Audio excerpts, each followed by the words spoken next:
പൊതിച്ചോറ് കിട്ടുക എന്നുള്ള പരിപാടിയാണ്. എനിക്കും ഏട്ടനൂടെ ഒരു ഇലയിലാണ് പൊതിഞ്ഞത് കേട്ടോ.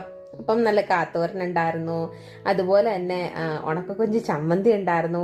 ഉണക്കക്കൊഞ്ച് ചമ്മന്തിയുടെ ഒരു ഫാനാണ് ഞാനിപ്പം ഗൈസ്. നിങ്ങളും ഒരു ഫാനാണോ? പിന്നെ അതുപോലെ നല്ല അടിപൊളി കടുവമാങ്ങ ഉണ്ടായിരുന്നു. പിന്നെ അതിന്റെ കൂടെ ഇന്നത്തെ സ്റ്റാർ ഓഫ് ദ ഡേ എന്താണ്, നമ്മളുടെ കൊഞ്ച് വറുത്തത്. അത് ഞാൻ ഇലയിൽ വെക്കാതെ, മീൻസ് ചോറിന്റെ കൂടെ വെക്കാതെ സെപ്പറേറ്റ് ഒരു ഇലയിൽ പൊതിഞ്ഞെടുത്ത് കേട്ടോ. അങ്ങനെ അതും മടക്കി വെച്ചിട്ടുണ്ട്.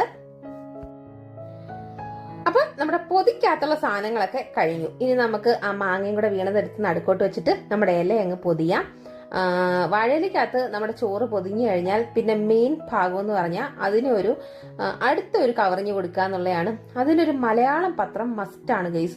അല്ലാതെ നമ്മൾ ഇനി എന്തിനകത്ത് പൊതിഞ്ഞാലും പൊതിച്ചോറാകത്തില്ലെന്നാണ് എൻ്റെ ഒരു അഭിപ്രായം. ഒരു മലയാളം പത്രത്തിൽ പൊതിഞ്ഞ് നമ്മുടെ ബാക്കി നമ്മുടെ മീൻകറിയും മോരും 2 കിണ്ണിയിൽ എടുത്തിട്ടുണ്ട്. അങ്ങനെ നമ്മൾ